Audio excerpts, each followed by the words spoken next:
My question to you is, first, do you think Trump is a fascist? Look, I think what he is doing is illegal. It is against the Constitution. Okay. I believe he is trying to empower himself Yeah. with more power than what is granted to him by the Constitution. Sure. Am I going to start calling him Benito Mussolini? I don't know if I'm ready to take that step yet. All right, we're rolling. How does that make you feel? I don't know. It's a new adventure here. We're starting right here today, Max. Right? It's been what? I've known about this project for maybe 4 months, something like that. It's been a lot longer for you, right? How long has it been?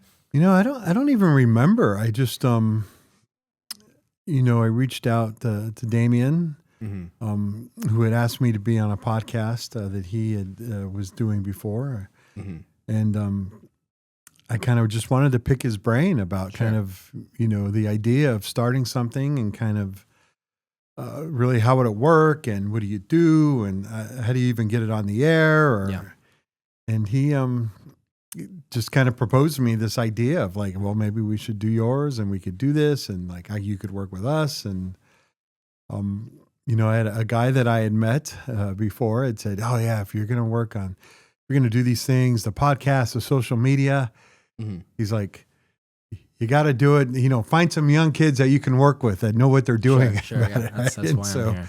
That is why you're here. And that is why, we worked with Max, you, Max, and Damien and Jamie, or I should say the other Max, aka Jamie, to kind of get this going and get it started. Fair enough. Why did you want to be that guy though? That's a good question, and this is my second go around here at Congress. To me, I felt it was important, right? Look, I think I have a voice. I think I have some knowledge and experience on different issues, especially when it comes to national security and different things that I've gone through in my life. And it's hard to kind of get that voice out there sometimes with your traditional media. Right. It was not easy kind of getting out there and doing it. We would propose and tell people like, hey, if you're looking for somebody on this story or if you're looking for somebody on this topic, I'm here, we're available. Mm-hmm. It happened a couple times, but, we did not get a lot of calls like, hey, would love to have you on this show or I'd love to have you on that show. And so I kind of felt like going forward, I felt like that we needed to go out and kind of make our own. And really, I would tell you, I would get frustrated, especially during the campaign when I ran for Congress the last time, right? Actually coming from the Department of Defense. There were a lot of topics that I was involved in that I put my signature down on the paper that wrote the policy for, but yet they didn't call me. They were talking to other people about these things. People who were not involved in the decision at all, right? Sure. We're just basically political pundits that, shows, and it was whether it was CNN, MSNBC, Fox, or whoever. I mean, political pundits, they usually have the best opinions, right? So we should listen to them. And I kind of thought like it was frustrating in the defense, like, here I am, I'm available. I wrote the policy. I was directly involved with the policy and why we came up with this.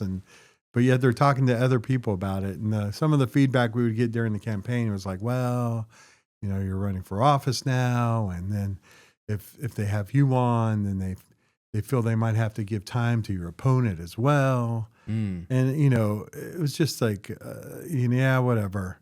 So I thought, you know what, this time around, it's maybe we should just do our own show, right? Get our own stories out there, get our own opinions out there, get our own thoughts out there, rather than kind of waiting for people to come and ask me or writing an op-ed that, may or may never get published. Mm-hmm. So, you know what? We'll just do it ourselves.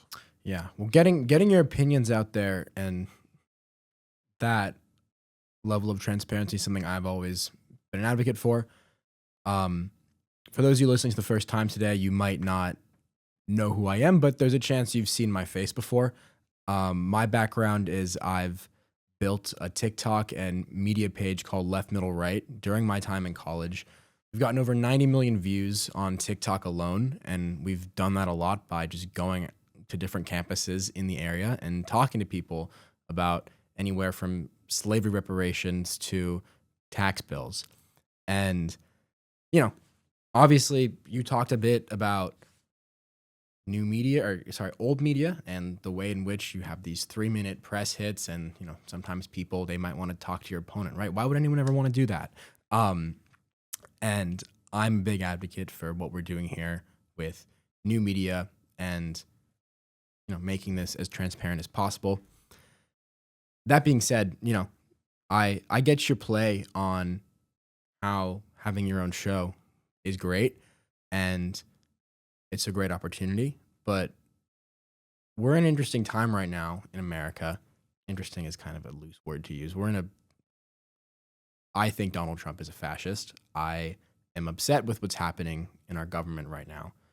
I don't like how the executive has way more power than it has in the past to work with agencies like DOJ and empower our bureaucrats. Mm-hmm.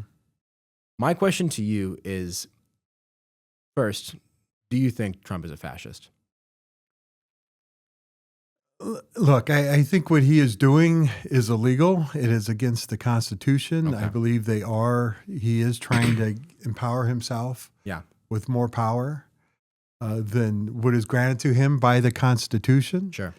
Am I going to start calling him Benito Mussolini? I don't know if I'm ready to take that step yet. So is it that you don't like the word because it has the equivalency of saying someone's Hitler or a Nazi, or do you just think that there are more aspects of hardline authoritarianism to the way he governs, but he himself is not a fascist?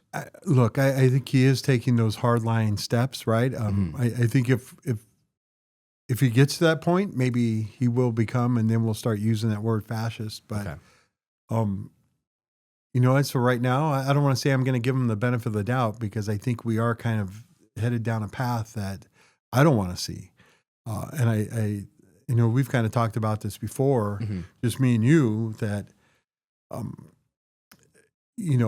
I feel it's irresponsible of some of my colleagues that are just giving him and turning over that power, right? The power of the purse. I'm glad to hear you say that. That Congress says, Congress has the power of the purse according to the Constitution. There's no doubt about that. And every constitutional scholar is going to tell you it's written right there, and, in plain ink on, they wrote out there in the parchment paper or whatever it was, they wrote it out on, right?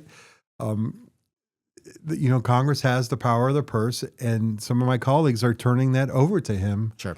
To me, is no respect for the office that they were elected to, and no respect for the other branch. Which again, we have 3 equal branches of government. Yeah. The legislature is just as equal as the executive branch, which Trump is a part of, and I don't want to turn over our power and our responsibilities over to him. We need to fight for that, right? And it's upsetting that, in the past when those things would come up, people would stand up for it, right? Members of Congress would stand up for Congress and the power that we have. And I feel like there are people that are just willing to turn it over to him and let them take it over and let him do whatever the hell he wants. Okay. And that's something I do want to talk about more, and we'll get to that later. But based on what you've said, you would recognize that there's democratic backsliding, that Trump is corrupting democracy. If you think that Donald Trump is corrupting democracy, why is starting a podcast the response to that you want to take? Look, we're not starting this podcast, and I think in response to Donald Trump, right? Okay. It's more of something that I wanted to do in order to be able to get my voice out there and to speak and to let people say, let people hear what I, have to say. As I kind of said earlier, I think I have a voice. I think I have some knowledge. I think I've had some experiences, throughout my life that are, good, positive experiences that, that I want to be able to share with people, right? That affect my train of thought and how I think and how I approach things. Right. That's why we're doing this. I'm not doing this for Donald Trump. Fair enough. Yeah. I think that's the right reason to be doing this. The point is to be unplugged, right? Right. And that's what we're doing. Right. Speaking of Democrats who are making noise in the podcast space, Gavin Newsom has a podcast now. Essentially, the point of what they do is they have people who disagree with Gavin Newsom and the Democratic Party on major issues, the opponents of the party on. One of the first episodes, they had Charlie Kirk on. Are you familiar with this happening? Yeah, a little bit. I've heard this has been the news all weekend, right? So we've definitely been hearing about this. So I think you could summarize, and we'll get to this clip in a second, but I think you could summarize the response Gavin Newsom had to Charlie Kirk and a lot of his arguments in the podcast as almost coalescing or submissing. I'm not going to go out and say that they were agreeing like some people are saying. I think Newsom did concede on the issue of trans women in sports and say that he doesn't want that. That being said, they went back and forth, but overall, Newsom wasn't there to turn the conversation to issues that the Democrats actually have that are incredibly more popular positions on than the Republicans. Instead, Newsom spent a lot of time hearing out Kirk and sort of making mild disagreements and fighting back a little bit, but ultimately not taking it away from issues like trans women in sports or talking about porn in elementary schools, which I don't get why we're spending time talking about that. So I guess my thing is why are Democrats, some of them, I think you could include Newsom in that group, almost thinking that we need to take policy stances of Republicans when Democrats have a pretty popular platform in the first place? Look, I'm not going to speak for Governor Newsom, but I don't. I think he's done a great job in California. I actually really like the guy. And we're, this is so people know we are both from California. There you go. Yeah. So, I like him too. And I think he has done some good things there. I think he's done good things for the people of California, right? And I think he stood up for those issues. A lot of times, back when he was mayor of San Francisco, right? He was kind of the leading voices on gay marriage that kind of propelled that, so that it's now the law of the land here in the United States. And this was really after I think Proposition 8 during that time, right? So I think he has kind of been a leader on a lot of these issues. But I don't feel that Democrats need to take issues on Republican things, right? Look, I don't think it's an either or either, right? I think there are issues where we can find common ground that we need to work on there in order to make progress. So I don't really want to say like, oh, well, he should never agree with a Republican or you should never do this because this is their issue and this is our issue. Right. And this is how we feel on the topic and they feel this way. So it is about finding common ground. Now, this is like, look, the transgender issue is a very, I think, heated topic. The Republicans made a big, they took a, a molehill and made it a mountain during the election. Yeah. Is to make people believe that there is this big, huge issue of transgender people playing in sports. It affects 10 people, right? There are 10, according to the NCAA, I think last year there were like 10, individuals that played, transgender individuals that played sports. Right. It is not what they are making out to. My concern, is right now is what they are doing in the U.S. military. Is they are kicking thousands of transgender, individuals out of the United States military, just for the simple fact they're transgender. Right. And, these are individuals that want to serve. They're individuals that are serving and doing their job responsibly right now. And they're making a big thing about, wow, we're going to promote now on merit. There's no merit in this decision at all. They are just kicking these people out because they are transgender. And when you have a population of around 1% that is willing to serve, why would you kick people out that are doing their job and doing it well, who want to continue to serve? Can you explain DEI and what it actually does in the simplest terms possible to someone who sees conservative media use it for talking points online, but doesn't actually understand what it does? Look, I was a chief diversity and inclusion officer at the Pentagon before I came here. And Right. like, you know, I was undersecretary of personnel readiness. And one of my duties was being that chief diversity and inclusion officer. And I've always said, and I'm proud of it, I am a product of, you know, back then we called it affirmative action. Right. The program I got into when I was in the Navy, which was a Navy affirmative action program, was to help individuals to give them opportunity to go and advance and to succeed. And it wasn't about like, oh, Donald Trump, Pete Hegsworth, and others, they want to say that, oh, that individual's a DEI hire, as if they got it. They only got that role because of the color of their skin, or they're a woman, or because of their sex. And nothing could be further from the truth when it comes to DEI. Me, DEI is diversity, equity, and inclusion is always about opportunity, finding those individuals that are able, that may have not had an opportunity to succeed before, but you give them that chance to go and to make something of themselves. Mm-hmm. And really, for me, how it worked was really having the chance at college. Mm-hmm. I was able to earn a scholarship in the program I was in. It was, you had Black people, you had Latinos, you had Asians, you had white people, you had women, you had men. Mm-hmm. All kind of, diamonds in the rough that were kind of given an opportunity to make something out of themselves and earn a scholarship that allowed them to go to college. And right there, right? But that's the opportunity. That's diversity, equity, and inclusion. Now, what you do after that, right? Look, I failed and I've succeeded at times.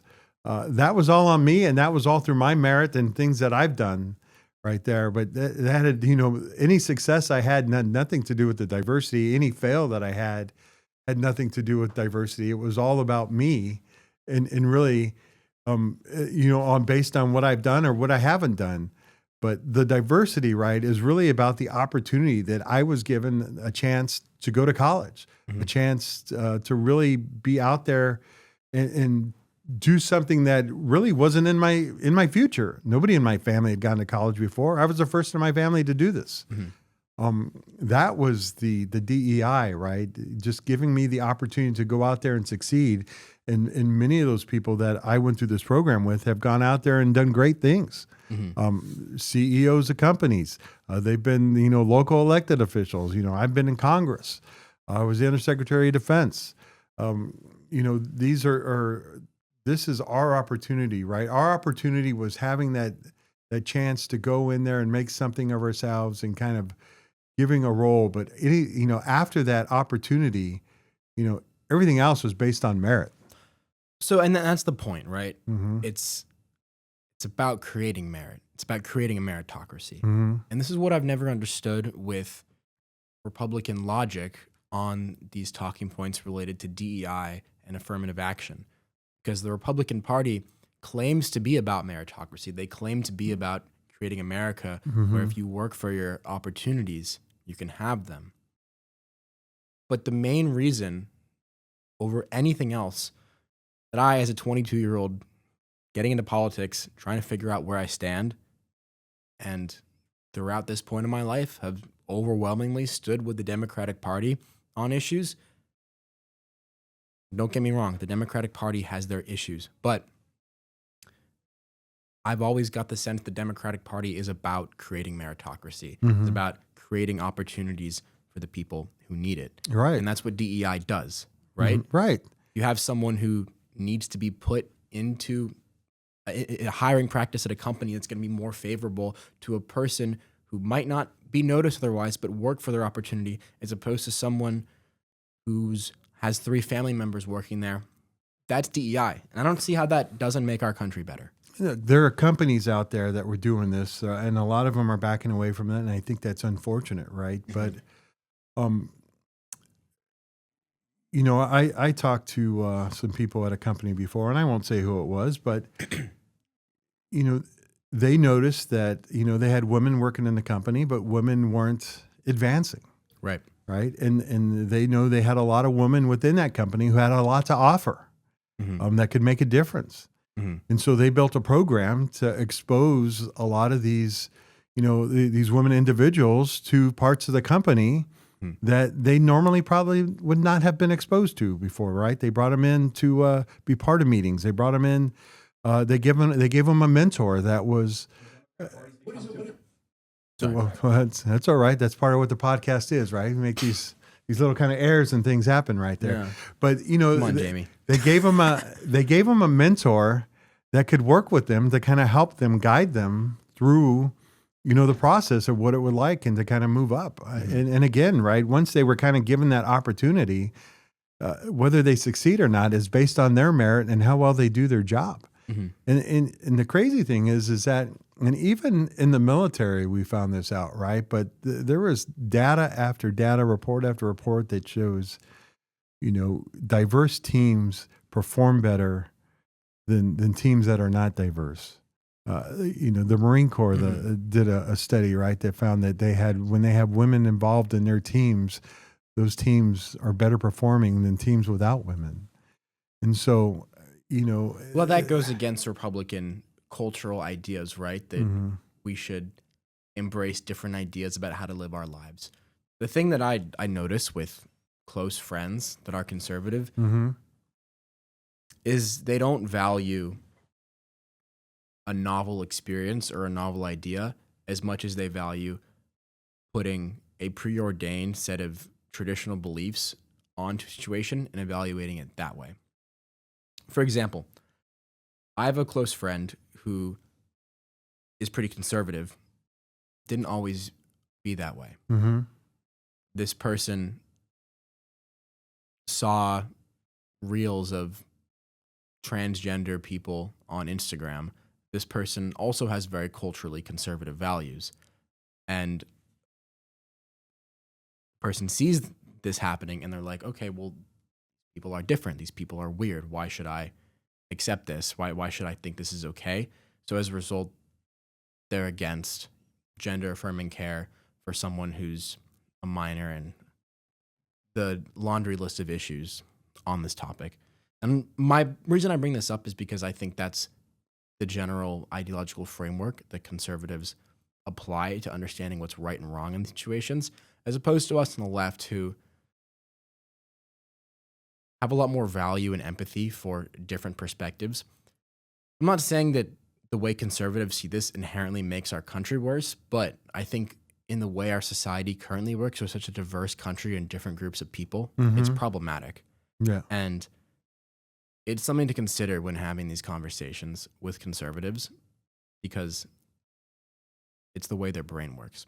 That being said, I want to move on from this topic a little bit and get back to what we were talking about with Governor Newsom. Right. Because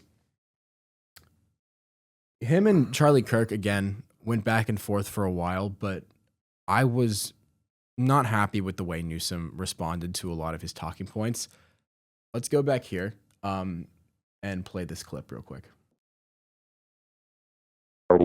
That for the health of the country would be great to change is that Democrats cannot survive in long-form podcasting environments. Right. It's too unscripted. It's too masculine, honestly. And the Democrat Party's become too feminine. What is masculine about a podcast? Honestly, because I get the whole manosphere, the pro-podcast to go stuff. into the wilderness with no rules and duel it out and see who's better or who's stronger. No, seriously. I mean, like, what? No, I mean, like... We don't do it. You're right. We, for whatever reason, don't do it. You can laugh, but, like, who in the Democrat Party... We're not. You're right. Will go, I mean, maybe Bernie Sanders, but he only... RFK when he was a Democrat. Bobby, who's now HHS. But, like, there's something to be said that if you want to earn the respect of forgotten America... You have to show them that you can intellectually joust with no script, no hard breaks, no producers in the ears, no teleprompters. That's where new media is going. Now, I'll only challenge one thing you say. I am reaching new audiences. I'm not talking to my bubble because our content is so appealing. I don't understand the ways in which Republicans seem to attach a hierarchy to everything sometimes. Charlie Kirk threw in there that it's about dueling it out man to man in a unscripted environment. And To me, it's just not that deep, bro. Like, it's not that deep. You've done work to organize on college campuses. Great, good for you. But I think attaching this over-the-top sense of self-importance to yourself for having conversations in front of mics and going and making fun of a party that doesn't doing it is completely missing the point. That being said, the first thing he said is something I want to talk about with you. Mm-hmm. He said that Democrats aren't masculine enough to host podcasts. You're a male Democrat. You're also a veteran. Right. You've served your country. Mm-hmm. And I can't imagine that you're someone who takes it well when someone emasculates you just for your political views. What would you say to Charlie Kirk? Look, I don't know who this guy is, or really, I've never watched his show or anything, and I really have no opinion of him. But I mean, look, we're here, we're starting it. I don't know why he has that thought. The one thing I will agree with is we need to do more of this, right? I think. Yeah. On the Democratic side, Republicans. Well, let's just say Republicans have really jumped on this platform. They've kind of gone out there. They've been in force.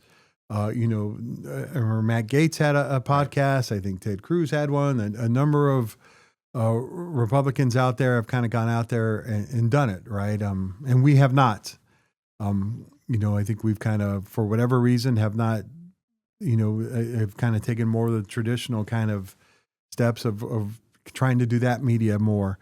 But that's got to change. And it is something that we need to start doing more. We need to get on more podcasts. I know that's something we're trying to work on in the Democratic, the Democratic caucus. It's like, hey, get out there, be part of this.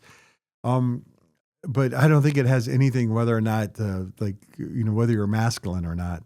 Mm-hmm. Well, and that's something that bothers me a lot, because I think with the way Donald Trump presents himself, mm-hmm. in contrast to some Democratic leaders, I think there is a big perception out there that Democrats aren't masculine. That I mean, if Donald Trump is your definition of masculine, if he is the example, then I don't know if I want to be that guy. Mm-hmm. That's not who I want to be. Mm-hmm. But I think if it's just kind of saying stupid shit and having it come right off the top of your head. Having three wives and a mail order bride and kids all over the place and cheating on your wife with a porn star. That's the most masculine thing you can do, right? Yeah, it is not the example that I want to uphold to, right? So I guess maybe we got to come up with another term then, right? If that is your definition of masculine now, that's not what I want to be. Yeah. Well, I mean, we do live in a time where young men are having less sex than ever before, I think. And if that's happening and you see someone come out and say that there are these problems in this country let me backtrack for a second. Let's say you're a young man and this is the environment with social media and increasing isolation. All of this contributes to less sex and activity with young men. It's happening to both young men and women, but young men particularly.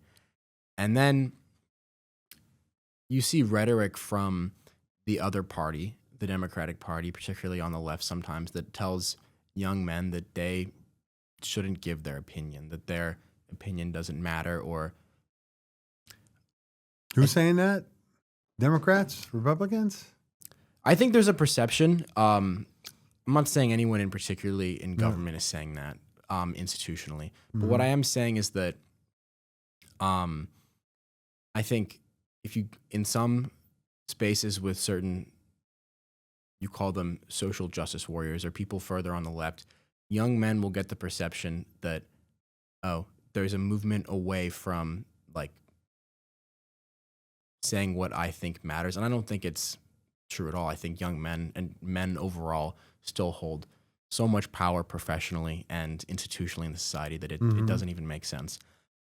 But then you get someone like Trump that's like, saying, yeah, I'm going to grab him by the pussy when he was running for president the first time, and is the reason why we appeal Roe v. Wade, and is the product as a result of so much anger of the people who in online spaces say things like kill all men or we don't need men. That's going to result in those particularly people who maybe feel as though society is moving in that direction to support someone like Trump. And I don't think has the right logic at all. But what I'm saying is Charlie Kirk internalizes that message. And as a result, he's like, yeah, the Democrats, you're just not masculine, you guys. You guys drink like oat milk lattes and go read books with your tote bags at the park. And Republicans, we have energy drinks for breakfast and we drive trucks and we do podcasts.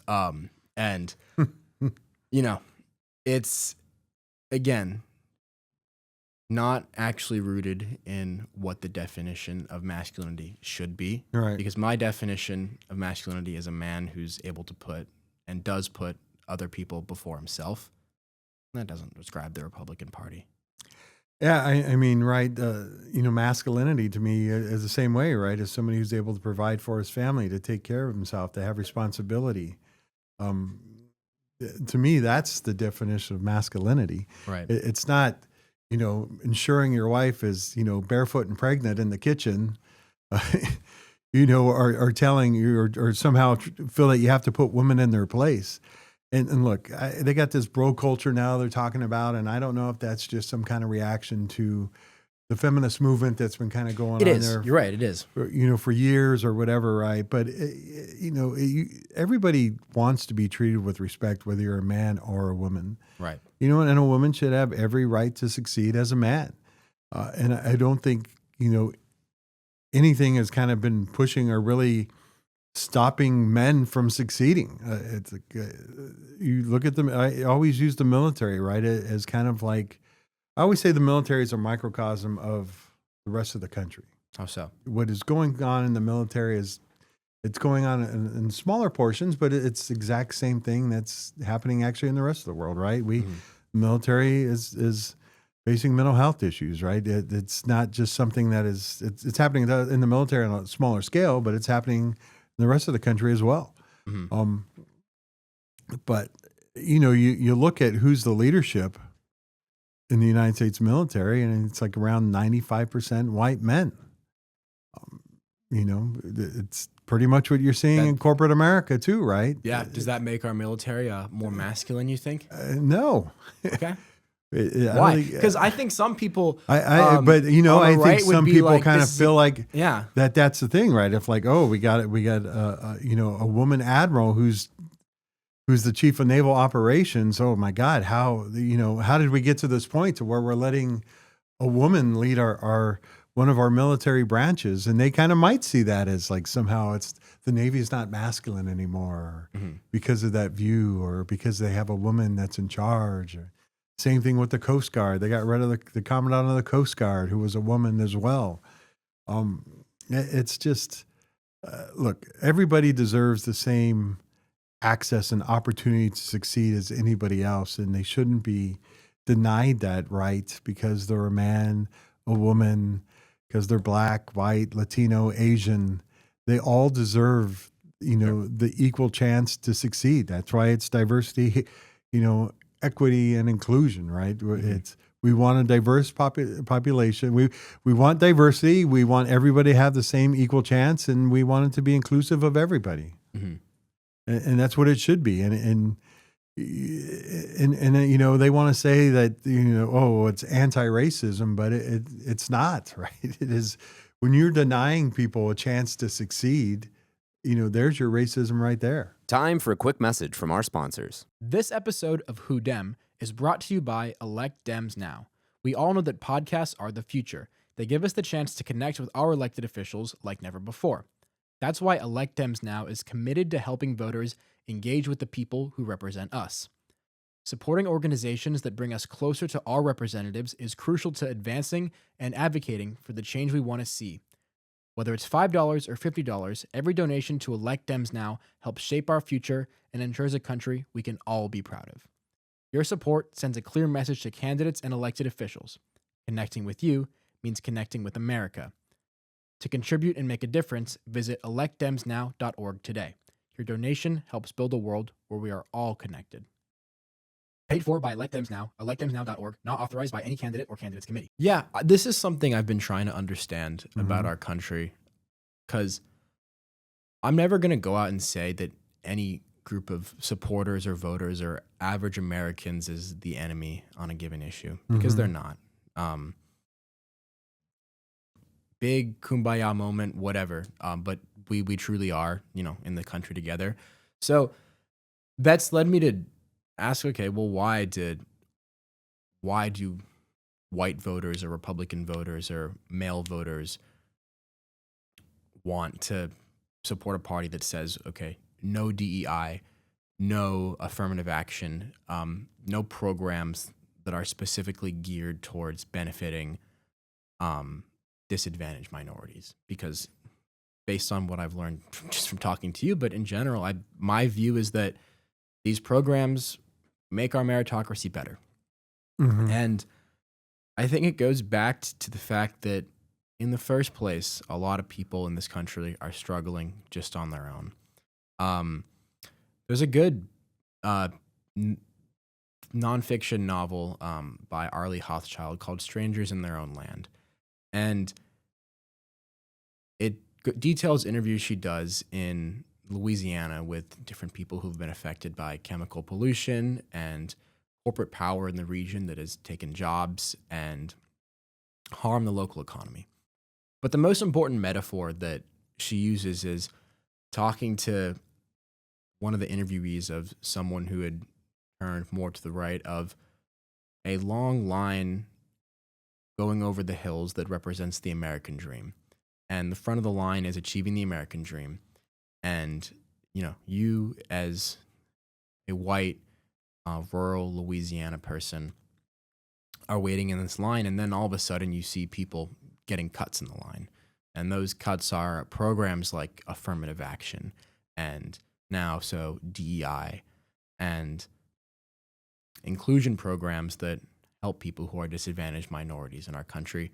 As well, I'm struggling a lot and things aren't getting that much better for me. So why are we having, these programs that help these people? And if I'm struggling, why can't I at least feel like I'm better than X group, right? And the Republican Party over the last 2-3 decades, really since Newt Gingrich and Reagan, has been able to weaponize this ideology among rural or a lot of whites in America. And my only theory on the way that we can, as Democrats who want to win elections but make our country a better place, first and foremost, make people who feel as though they're struggling in rural Louisiana not be in that situation in the first place, is to not do what Gavin Newsom did when he was talking with Charlie Kirk, which is allow him to talk about things like porn in elementary schools or the fucking 10 athletes that get affected by, these transgender athlete policies, right? Because it doesn't matter to those people out there. What matters is understanding that the Democratic Party supports raising taxes on the wealthiest Americans and billionaires, which consistently polls at like 80%, right? Americans consistently support investing in solar and nuclear energy. Americans support those things. I would say, look, it's not it's always been kind of the push on Democrats, right? And I'm going to kind of, is that, Democrats just want to raise your taxes. That is not the case at all, right? I think, we just want people to pay their fair share, right? We want corporations to pay their fair share. Right. Ronald Reagan, who is the, one of the, if you're going to look at the Republican Party and like who are the, I guess if you had a Mount Rushmore, just Republicans, right? It would be Lincoln, the first two people you're going to put on there are Abraham Lincoln and Sure, we can and talk Ronald, about the party switch, but yeah. and Ronald Reagan. Ronald Reagan raised taxes all the time. He raised taxes when he was governor. He raised taxes. He worked with Tip O'Neill to raise taxes when he was president. Because he saw what was needed at the time and made the decisions that, okay, this is going to help our economy. It's going to help the American people. Mm-hmm. And so there was this push after him, where they started coming up with this thing. It's like, Republicans, like, we just got lower taxes, lower taxes, lower taxes. So who'd they lower taxes for, though? It's never right for it's always for, the people they say are paying too much, right? Which is always at the higher bracket, right? It's right. At the highest level, right? When they were lowering taxes during, the Trump tax cuts lowered it at the highest bracket, right? It went from 39 to 37 and a half or whatever it was. That's where the taxes were cut. It's not there on the working American people, because they'll always make the argument, well, they don't really pay taxes anyway, right? Because they're not making enough money, which is not the case. Everybody's paying taxes. We just want people to pay their share. And look, just to kind of go back to what you were saying, the other thing too about the individual who kind of feels people are cutting the line. Look, nothing could be further from the truth, right? That I would argue. Sure. What I would say is the line's getting more crowded, right? What does that mean? Well, it's, when you want to look back, like the history of the country, right? They're like, Yeah. oh, well, I was able to do this and I had to do that, or I could do this and I could do that, right? And you were only competing, this country kept people down for a long time, and it was usually people of color, and it was women, right? Women, in the early part of, the 20th century and things like that, didn't really go to college, right? They didn't become professionals. You didn't have blacks, and in the early part of like the 20th century, blacks started their own companies to only serve blacks, but they weren't into, like, you didn't have people in C-suites and IBM that were people of color, No, right? And other companies and things like that. But now they're part of that, right? They're able to join. They're able to go and to be part of that line, to go and to try and get ahead. So it's not like they're cutting a line, they're just adding to the line, which, kind of makes for more competition, right? Now you have more people that you have to compete against for a job. So it's more about not like, to me, it's more about how do we create this platform or this situation to where we're able to bring on more people, right, and kind of make more jobs for more people, right? But it's not denying one over the other. Like, again, you look at the military. Still 95% white men that are leading the military, and when you want to look at people of color, as you move up the ranks, it gets lower and lower and lower, for Latinos and for Asians. And so it's not like they're cutting in line. They're getting in the line. But, you look at corporate America. Corporate America is still mostly, vast majority is still white men, right? That are leading, the Fortune 500 companies. Right.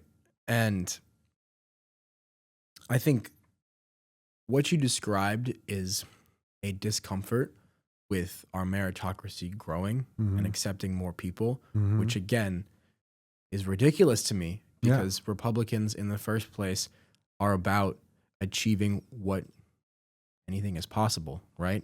Yeah. That's the whole vision of America. Right.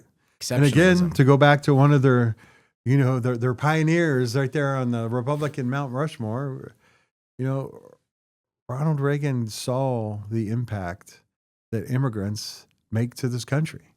That's why He was our governor. He was our governor, right? And he saw that here, and he saw it in California, what they did. And that's why they had amnesty, early on in his presidency, to bring people in, to allow people to stay, right, who were contributing, that were making a difference, that had been here. And he talked about the impact of immigration has on this country, and he talked about it positively. And so it's a shame that they've kind of gotten away from that. Well, I think that's a different era of Republican politics slightly. Yeah. No, this is not the Republican Party today. Reagan definitely used the culture wars and the race wars to monger up fear and support for his ideas. You see that with, look, there's no coincidence that he started his campaign for the second time he ran in Philadelphia, Mississippi, a town where 3 civil rights workers were brutally murdered. Yeah. There's also no coincidence that he decides to use the term welfare queen to talk about black women who need assistance from government programs, right? Right. It's the very beginning of it all. But that was sort of the way in which the white Christian nationalist movement kind of started becoming a part of the Republican Party. But today, with immigration and, 24-hour cable news and how, those outlets can show any crime from someone who's an illegal if they want, just to monger up fear, it sends it into hyperspeed. They were all, look, and I'm not defending Ronald Reagan or his policies or his thoughts at all, right? And I think, when I was making those references, it was really just to kind of show the difference of how the party has changed over years, right? And you can go all the way back. You can go back, and actually you can say, after the civil rights movement, in the 60s, where a lot of those individuals were actually part of the Democratic Party, that were kind of those white nationalists. Right, the party switch. Right. They after the civil rights movement, they kind of felt that they were no longer welcomed, and so they gravitated towards the Republican Party, where it kind of started to change there.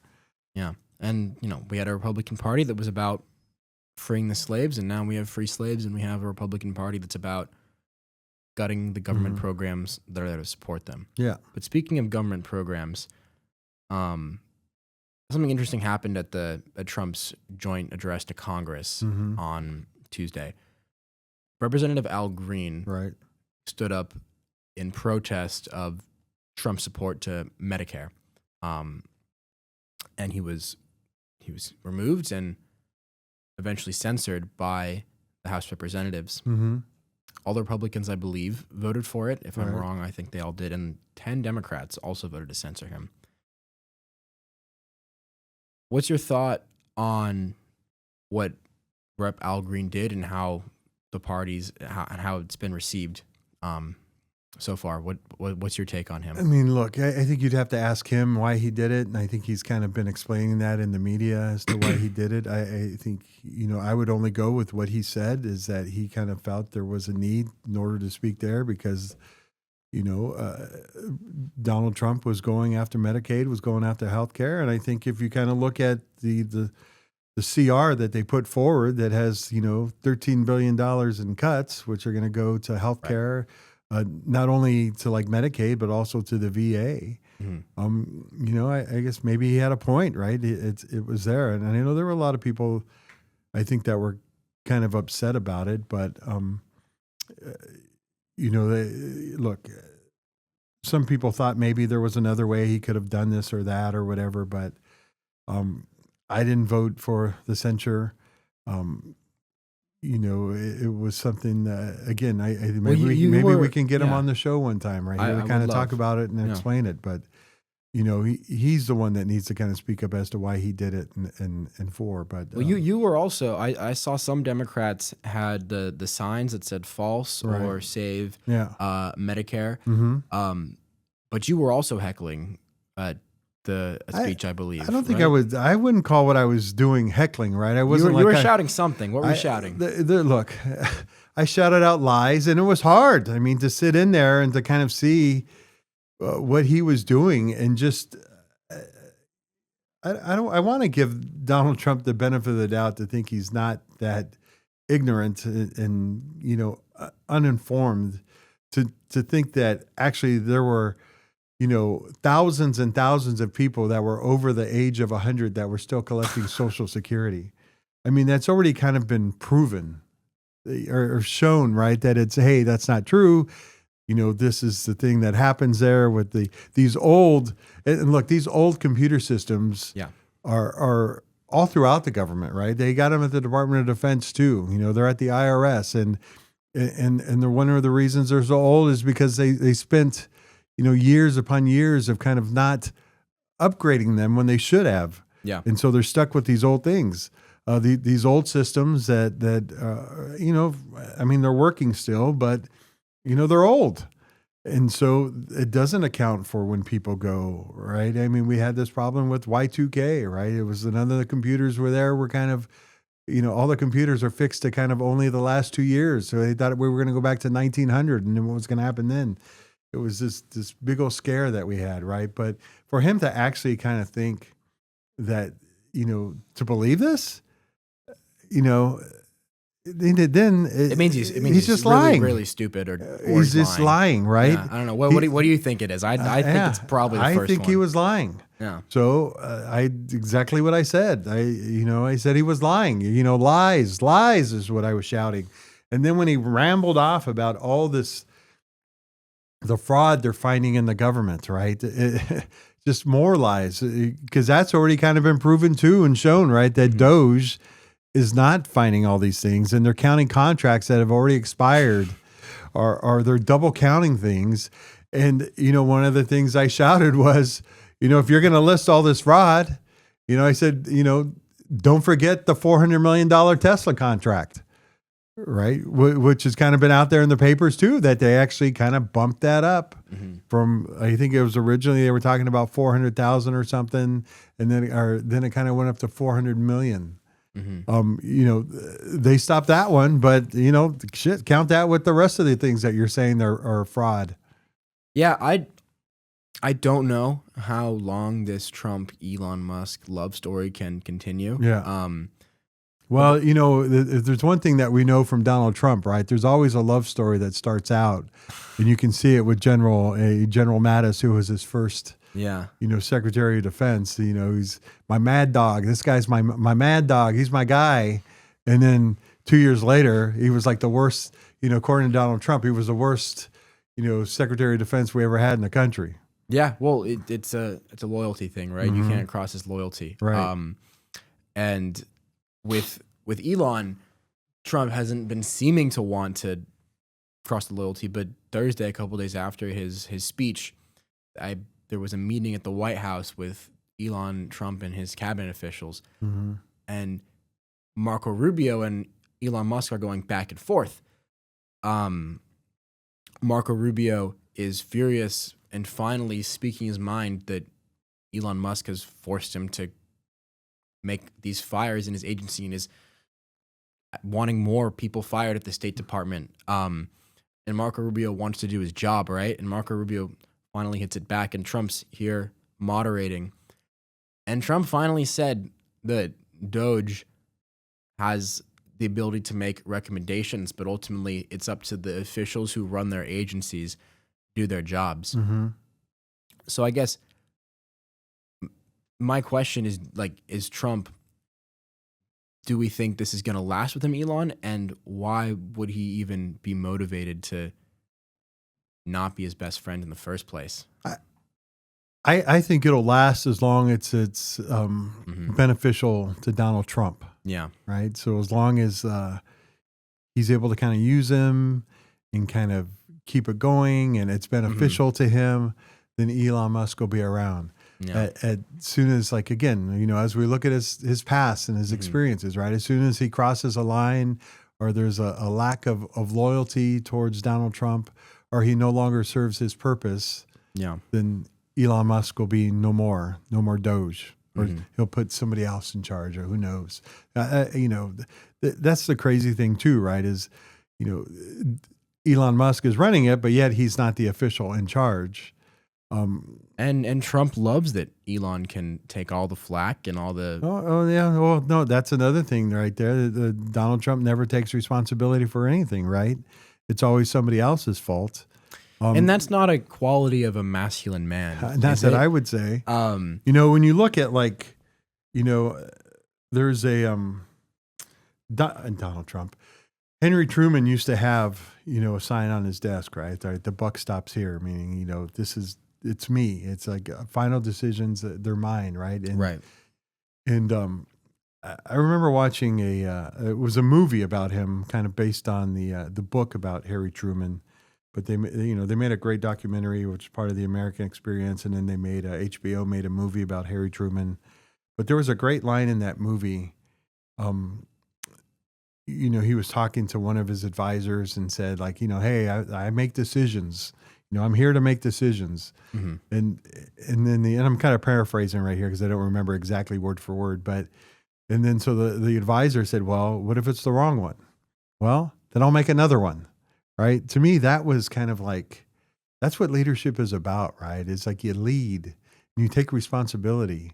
Is that, if you you're putting a spot of responsibility to make decisions, right? And if it doesn't go right, oh, well, you know what? Let's make another one. And then we'll kind of, let's make one that'll hopefully make better. And we learn from our mistakes and make another decision that's going to make the situation better. Mm-hmm. That's what leadership is about. It's not about, that was them. They did that. I had nothing to do with that. They were horrible. And so that's why I've gotten rid of them now. And now we're going to get somebody else who's going to do a great job and be better than the last person. But, take responsibility for your actions. That's what being an adult is. That's what being a grown-up is. That's what being a man is. That requires humility. Yeah. And an understanding that you're not a perfect person. Mm-hmm. I don't think Donald Trump feels that way. I think a raging narcissist is the best way to describe him and everything he's done. You look and you watch a tape from the White House Correspondents' Dinner in 2013, 2014. Donald Trump was in attendance and President Obama is telling jokes, and Donald Trump was the target of one of them, and he's sitting in the back there, not too happy. I think part of me thinks that Donald Trump did what he did and ran for president simply out of ego. Yeah, I kind of think so too. And when I look at his decision making in office, what he got out of the Iran deal was a big one that stood out to me. For what reason? Mm-hmm. What reason was there to get out of the JCPOA besides to say, oh, Obama did that, the black president did that? I think we're starting to see another pattern right now, and you just saw it in the at the address on Tuesday, which he caught everybody by shock, even the Republicans, when he said we need to get rid of the CHIPS Act. That was a horrible deal. Right. Yeah. And that's all about investing in America, which is the point of tariffs in the first place, which he is so obsessed with. Right. The pattern I think we're starting to see now is that if one of his rivals, President Obama, who made fun of him, so now he's my enemy. Right. Joe Biden, who beat him in, the election of 2020, now he's my enemy. Mm-hmm. He is going to want to take down whatever it is they've done that's good. Yeah. And he's going to talk bad about it just for the simple fact that it was his rival's idea and something that they did that has been positive. Mm-hmm. And look, the same thing, he said this during the election. He tried to get rid of it, the Affordable Care Act, which is now, over time, has proven to be very popular amongst the people. Even the people who even people who kind of put it down, some states don't even realize that they're under the Affordable Care Act, but it's worked and it's benefited for them. And some of the states, I believe Kentucky, changed its name to get people on board with it because people were like, "Oh no, we don't want to do the Affordable Care Act. That's horrible." But they have another program that they call just as similar, like that. Hey, it's really the Affordable Care Act, but just under another name. Are loving it. Mm-hmm. And that goes back again to my point earlier about the way Newsom dealt with Charlie Kirk on that podcast. Yeah. Again, no disrespect to Gavin Newsom. I think he's done great as California's governor, and I agree with him on a lot of his policies. That being said, the Americans like when Democrats do things, usually. The Affordable Care Act is a prime example of that. I think the Inflation Reduction Act and the child tax credit it brought that has helped families is another great example of that, right? But these are materialistic things that make people's lives better. No one's lives get any better by talking about trans kids in sports. It's just a distraction. And I think as Democrats, we need to make sure that we focus on having those conversations. And don't get me wrong, our culture wars are important, and we need to make sure that everyone has the opportunity to express their identity as they want. And that includes transgender individuals. But that doesn't mean that we should let Republicans dictate the narrative on what is the most important thing to Americans. Yeah. Again, I think this is, Republicans are trying to make this, like a molehill into a mountain, right? Mm-hmm. They're going to talk about it. It was their big issue in the campaign, and it resonated with individuals, out there. It was probably, and look, I saw the ad too. I thought it was a great ad as kind of a consumer of media, right? I thought, and as a politician, I guess, right? Oh man, that was like a really good ad. But do I agree with it? No. But again, my concern, right, is not that, but it's about really, the thousands of people that are being kicked out of the military based on no merit at all, and not for discipline reasons, not because of their poor job performance, just because of simply who they are. Mm-hmm. And that to me is the big issue right there that we should be kind of looking at. That's what we should be focused on. Mm-hmm. Yeah. There are issues that are important, and there are issues that are sexy. And I think we need to make sure that our conversations are about the right ones. And it's been really great talking and making sure, we have that as our dialogue today. And, I look forward to having more of these conversations with you about that and a number of other issues, and just overall getting to know you better as we go forward with this podcast. All right, Max, thanks a lot. Yeah. It's been fun. Episode 1. All right. In the can. Hell yeah. All right. All right.